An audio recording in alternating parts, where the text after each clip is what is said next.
সকালে ঠান্ডা হাওয়ায় অনন্যা তার স্কুটি ধীরে ধীরে চালিয়ে রাস্তায় এগিয়ে যাচ্ছিল। সে একটি টকটকে গোলাপি শাড়ি পরেছিল, যেন কোনো গ্রামের একজন সাধারণ মেয়ে। কেউ কল্পনাও করতে পারেনি যে সে এসপি ম্যাডাম অরুন্ধতী রয়ের ছোট বোন। সেদিন সে তার এক বান্ধবীর বিয়েতে যাচ্ছিল। বাজার পেরিয়ে যাওয়ার পর সে রাস্তার ধারে ৫-৬ জন পুলিশকে দেখল। তারা গাড়ি চেক করছিল। তাদের মধ্যে ইন্সপেক্টর প্রবীর সাহাও ছিলেন। সেই প্রবীর সাহা, যিনি সেই থানায় কর্মরত ছিলেন যেখানে তার বড় বোনের যাতায়াত ছিল এবং যাকে অরুন্ধতী রায় তার ভালো বন্ধু মনে করতেন। অনন্যা তাদের কাছে পৌঁছতেই প্রবীর সাহা হাত তুলে তাকে থামার ইশারা করলেন। অনন্যা স্কুটিটি পাশে রেখে দিলেন। ইন্সপেক্টর হাসতে হাসতে বললেন, আরে ম্যাডাম, হেলমেট ছাড়া কোথায় যাচ্ছেন? আর স্কুটিটাও এত জোরে কেন চালাচ্ছিলেন? এবার তো ফাইন কাটতেই হবে, নইলে আপনাদের এই মনোভাব কখনো বদলাবে না। অনন্যা বিনয়ের সঙ্গে বলল, স্যার দুঃখিত, আমি তাড়াহুড়োতে ছিলাম, তাই হেলমেট নিতে ভুলে গেছি। কাছেই একটি বিয়েতে যাচ্ছি, ছেড়ে দিন না।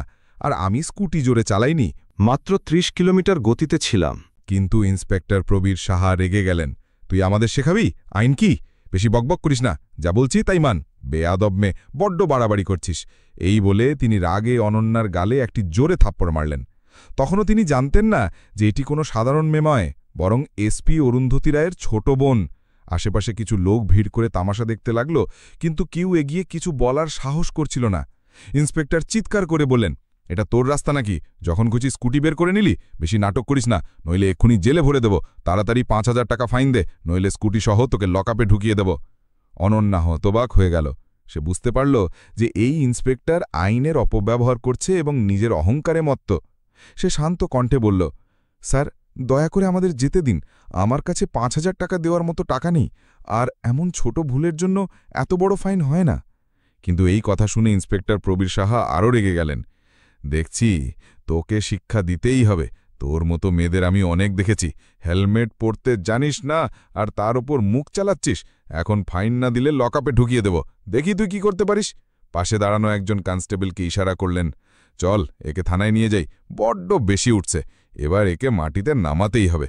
ইন্সপেক্টর প্রবীর সাহার আগে দুজন কনস্টেবলকে ইশারা করলেন, ধর এটাকে, থানায় নিয়ে চল।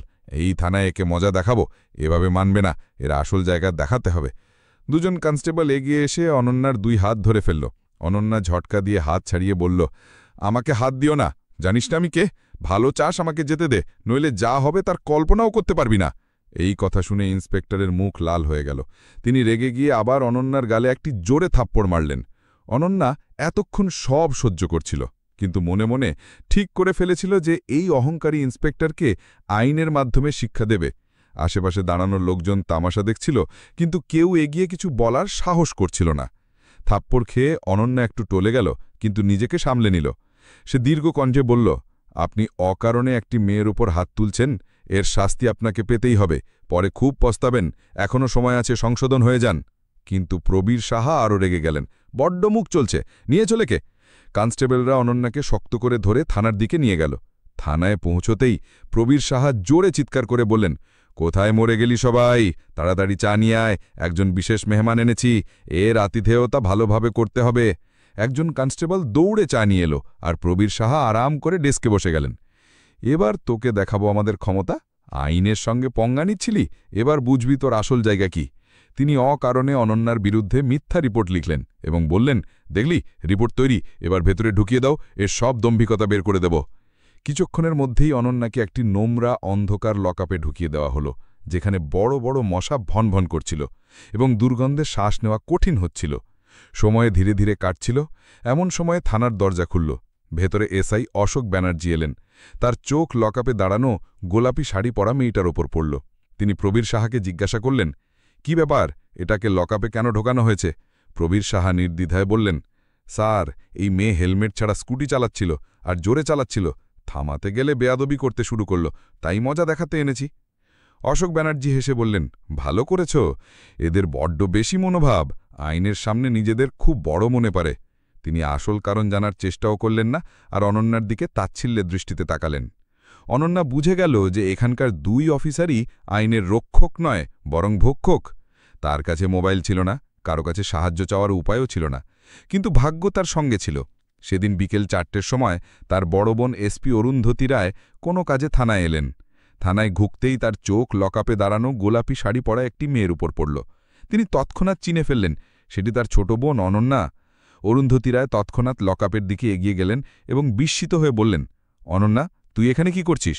কে তোকে লকআপে ঢুকিয়েছে? কি হয়েছে? পাশে দাঁড়ানো একজন কনস্টেবল এসব শুনছিল। সে তৎক্ষণাৎ বুঝে গেল যে এটি কোনো সাধারণ মেয়ে নয়, বরং এসপি ম্যাডাম অরুন্ধতী রায়ের ছোট বোন। সে দৌড়ে প্রবীর সাহার কাছে গিয়ে সব বলে দিল। প্রবীর সাহার মুখ ফ্যাকাশে হয়ে গেল। তিনি ঘাবড়ে গিয়ে দৌড়ে লকআপের কাছে এসে বললেন, এসপি ম্যাডাম, এই মেয়ে রাস্তায় বেয়াদবি করছিল, আইন ভেঙে স্কুটি চালাচ্ছিল। যখন আমরা থামালাম তখন মেয়েটি আমাদের গালি দিল এবং বলল, তোমরা জানো না আমি কে, আমি তোমাদের সাসপেন্ড করিয়ে দেব। বড্ড বেশি মনোভাব দেখাচ্ছিল, তাই আমরা একে লকআপে ঢুকিয়ে দিয়েছি। অরুন্ধতী রায়ের মুখ রাগে লাল হয়ে গেল। এটি আমার ছোট বোন, আর আপনি যা করেছেন তা একেবারে ভুল। এই কথা শুনে প্রবীর সাহার হাত পা কাঁপতে লাগল। তিনি তৎক্ষণাৎ হাত জোল করে বললেন, ম্যাডাম, এটি আপনার বোন, আমি জানতাম না, মাফ করে দিন, আর কখনো এমন হবে না। আমি ভেবেছিলাম এটি কোনো গ্রামের সাধারণ মেয়ে, তাই গ্রেপ্তার করে ফেলেছি। চলুন, আমি এখনই লকআপ খুলে দিচ্ছি আর একে ছেড়ে দিচ্ছি। কিন্তু অরুন্ধতী রায় কঠোর কণ্ঠে বললেন, লকআপ খোলার দরকার নেই, এখন যা করার আমি করব। আপনি যা করেছেন তা আইন এবং মানবতা উভয়ের বিরুদ্ধে। তিনি জোরে জিজ্ঞাসা করলেন, এসআই অশোক ব্যানার্জি কোথায়?